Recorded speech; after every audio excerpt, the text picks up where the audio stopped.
Welcome to CEAg Talks, the video series from CEAg World, a media site devoted to the business of growing food undercover, including greenhouse produce, vertical farms, and outdoor protected crops.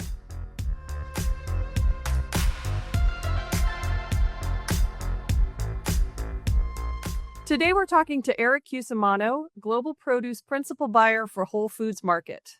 With more than a decade of experience in fruit and vegetable procurement and category management, Eric works closely with growers and suppliers to advance Whole Foods' mission of supporting sustainable agriculture. He is a key player in shaping Whole Foods' produce strategy across domestic and international markets, and he will also be the opening keynote speaker at the CEAg World Conference next month in Durham, North Carolina. Thanks for joining me today, Eric. Thank you, Kristen. Nice to be here. So you're just coming back from the Global Produce and Floral Show. What were the big produce trends that stood out to you in particular that might relate to CEA growers? Sure. Well, I'll go by segment because all the segments act very differently. So I'd say for indoor grown tomatoes, the obvious trend was toward high flavor snacking. We built a snacking program with one of our primary vegetable suppliers around 6 years ago based on what the Whole Foods customer really wants, which is high flavor. The program took off and snacking quickly became more than half of our tomato category sales, which is incredible. Since then, the amount of product development that we've seen in this segment, as well as the retailers looking at our syndicated data and adopting that high flavor snacking segment has proliferated. So that puts some pressure on our team to find out really what's next. Berries are doing well, seem to be in a bit of a holding pattern right now as growers are still trying to figure out how to make the unit economics work. But from what I'm seeing, growth is good. I'd say greens is pretty interesting, definitely interesting as of late. So pre-COVID, I was looking at a different deck pretty much every week from a new supplier.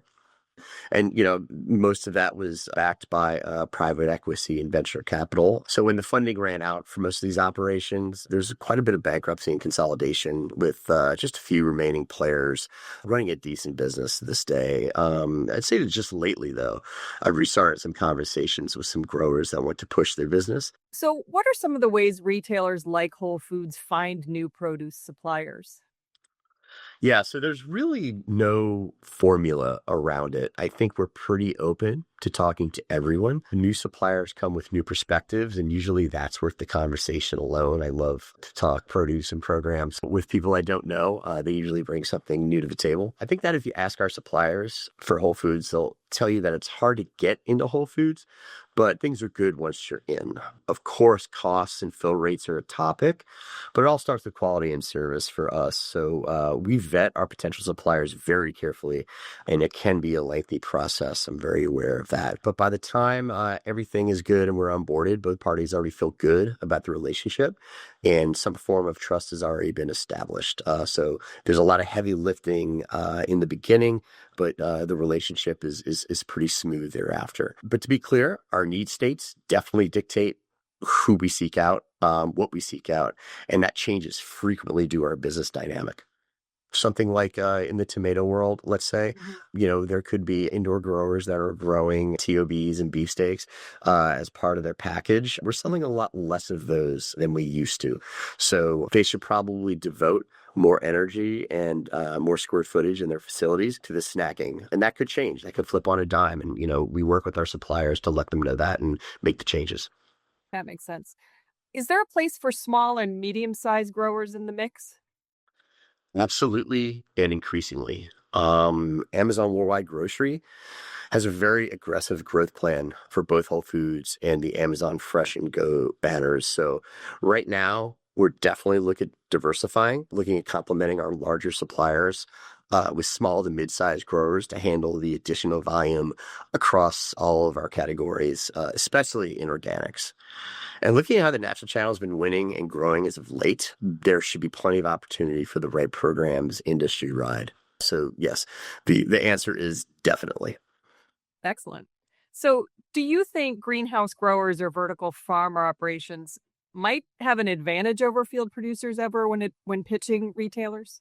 I think they can. I think it depends on how they frame their points of differentiation, their competitive advantage, and their positioning within the category. During the grower boom several years ago, I took dozens of phone calls with startups to discuss their businesses. Probably the most clear takeaway from all of these conversations was the general lack of awareness within the marketplace for positioning. So my main question to all the growers was, what's your point of differentiation from other CEA startups that I'm taking a look at?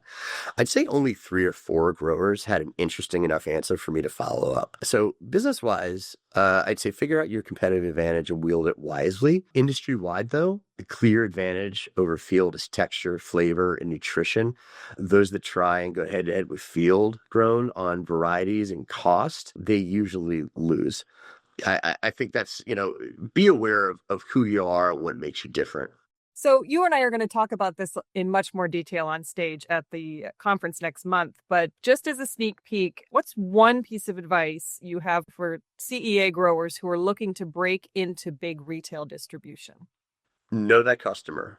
I think it all starts with that. I'm always impressed when suppliers in any category come in and can get granular and nerd out about their target demographic. It tells me they've done their homework, firstly, and have a good idea about who they need to market to, which is incredibly important as a startup because burning your cash catering to the wrong customer is really a killer. Secondly, I'd say have a merchandising plan, a well thought out assortment, placement suggestions, although that will be our decision. We love suggestions, the right cost and price positioning for your brand, and that comes with knowing your customer. And then a strategic promotional plan. So if we can help it, we don't want to stick promos on a board and or throw against the wall rather and see if they stick. We'd like to be very strategic about it. And so you have the best ROI and we have the best ROI. All of these things will definitely increase your chances of getting a chance with a major retailer. Thank you again, Eric. That was really insightful. I'm very much looking forward to learning more when we meet again next month. To our listeners, I hope you'll join us in person November 20th and 21st in Durham, North Carolina, where Eric's keynote session will go even deeper into how CEA growers can work with retailers and get their produce into stores.